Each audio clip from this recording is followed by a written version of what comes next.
Hello and welcome to the Backman Report. My name is Carlos Torres, along with Fred Vader. We check in on the world of golf to bring you the latest news, insights, analysis, interviews, recaps, previews. Hey, we cover anything and everything golf. In other words, if it happened in golf, we have it for you.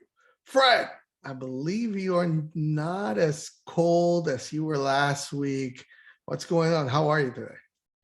Fantastic, Carlos. We came down. We're going to talk about the PGA show here in a minute, but we came down a little bit early. We're visiting some friends down here and hanging out, going to get a little beach time.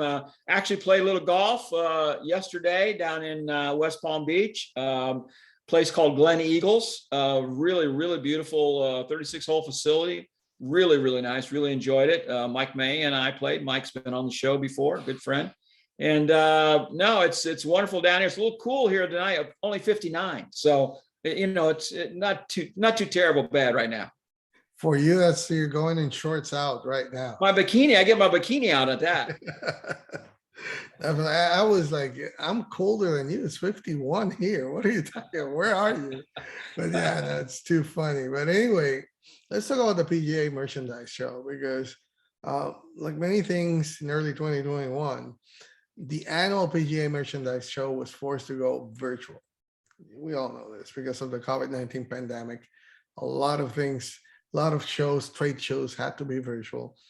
I mean, think about it. In late January, the idea of encouraging from 20 to 30,000 people from all over the US to travel and descend to Great Orlando to attend an indoor trade show, it wasn't safe or maybe feasible, right? All that people together. However, the PGA of America and Reed Exhibitions, which is the organizations that host the show, last October announced that this edition will be an in-person gathering, and that's where you're going, like you mentioned.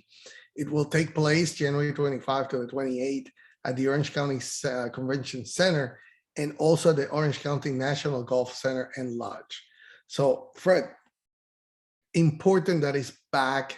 What can we expect of the PGA merchandise show now that this is, I mean, I'm a technology guy, but I'm also a golf junkie. So for the technology people, the CAS that just recently passed, that's like what we expect to see the consumer products come in. The big companies are there. So for golf junkies, the PGA merchandise show is the equivalent to that. It's what everybody in golf waits because that's where the innovation, those finds are going to be found. So what can we expect this year? Well, you're exactly right. This is the biggest show, and everybody with a new product or everybody with a product that they want to get out to the actual golfing public, all the buyers come in here. All the golf pros that put stuff in their shops, all the people that put stuff in the retail shops around the golf retail shops around the country are here putting their orders in for these products so they can get out to the golfing consumer.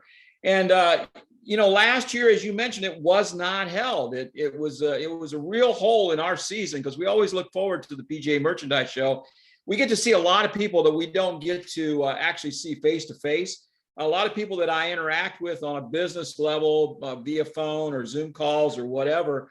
They're there and we can talk and sit down and go over plans for the year and things like that. So along with seeing all these products, it's also a time to build relationships and talk to people. And so it's always a great deal. But Carlos, this year, it's going to be quite a bit different.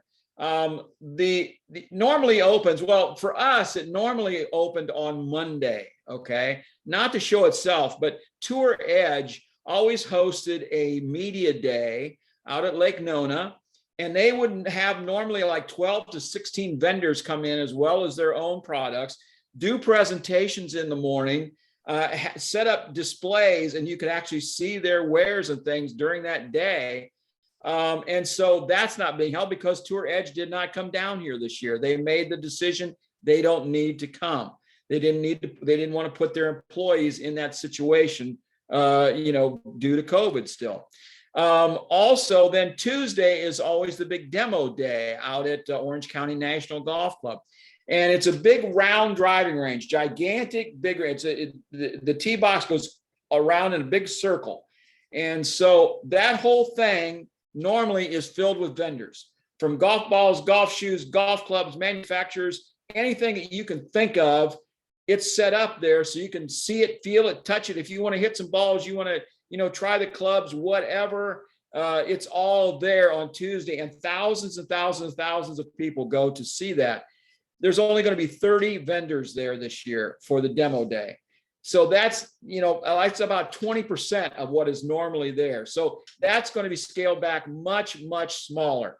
So then the show indoors is on Wednesday, Thursday, and Friday, and they bill themselves as a million. Normally, they take up 1 million square feet of floor space. Okay. And they build as 10 miles of aisles, which if you walk that thing, it's a long ways in there. I want to tell you what.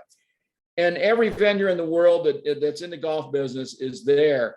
And this year, you've got companies like Callaway not going to be there. Titleist not going to be there. TaylorMade not going to be there. PXG not going to be there. Tour Edge not going to be there.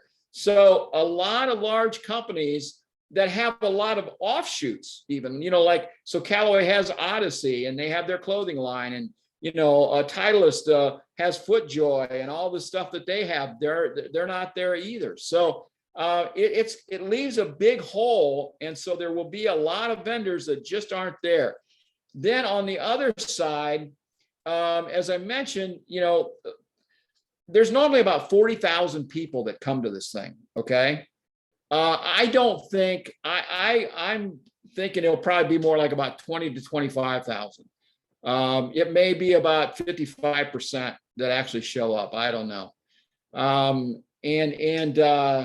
You got to wear a mask the whole time when you're indoors, on the show floor, up in the media room, the whole thing. So I know that's going to turn a lot of people away. It's still an issue. Flying is an issue because the airlines don't have enough people, because they're out on COVID to make flights work on time. So that's an issue. People are afraid of that. So it's just going to be a lot different this year, Carlos. You'll be able to see it on Golf Channel. They're still going to broadcast some of it. If you want to see some of that on TV, but it's just not going to be the same.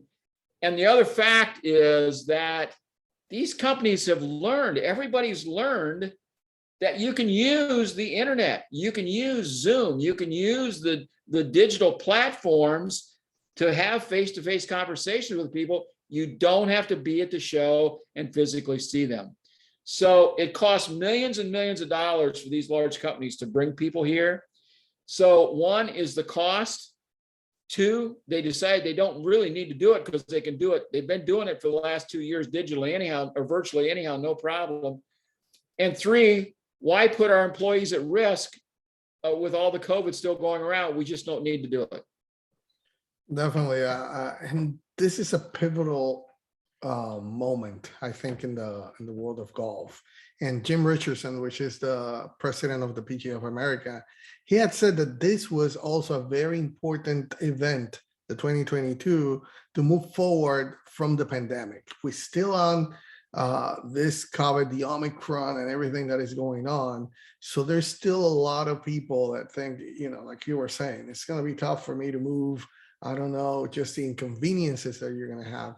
But definitely, there's a way to capitalize on this growing interest in the sport, and seeing the new tools and improving those grassroots golf experience.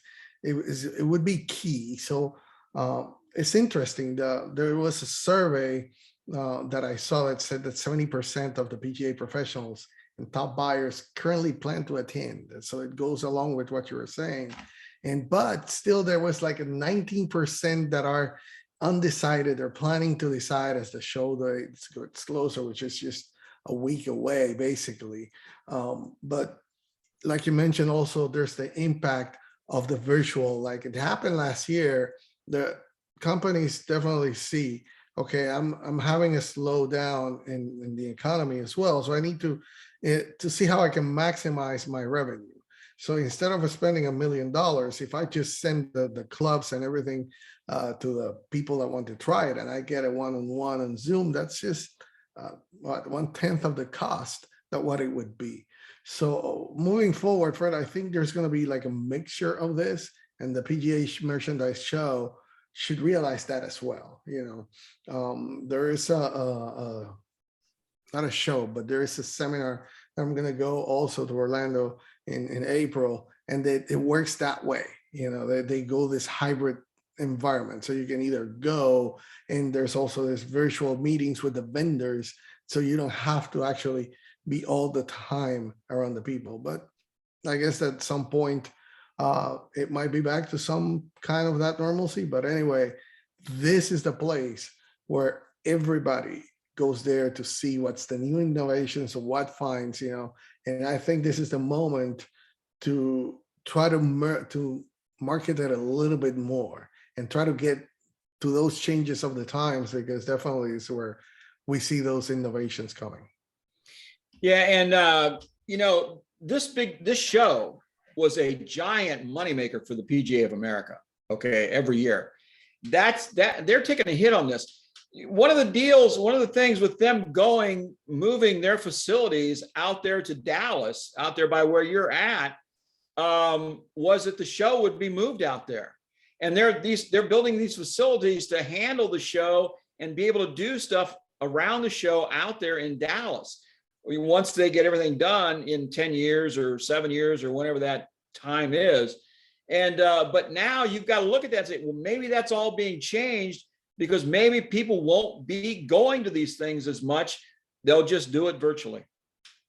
It could be, but anyway, whatever the way it is, we're definitely going to be here to talk about it. And of course, you're going to bring us all the latest that you can find there, all the juicy things that are going to be happening. So anyway, thank you for joining us. As usual, a pleasure to be with you and sharing everything that we see here on the news in the world of golf. So remember to join and subscribe to our channel so you can keep up to date with all that latest news and information. Thank you for joining us.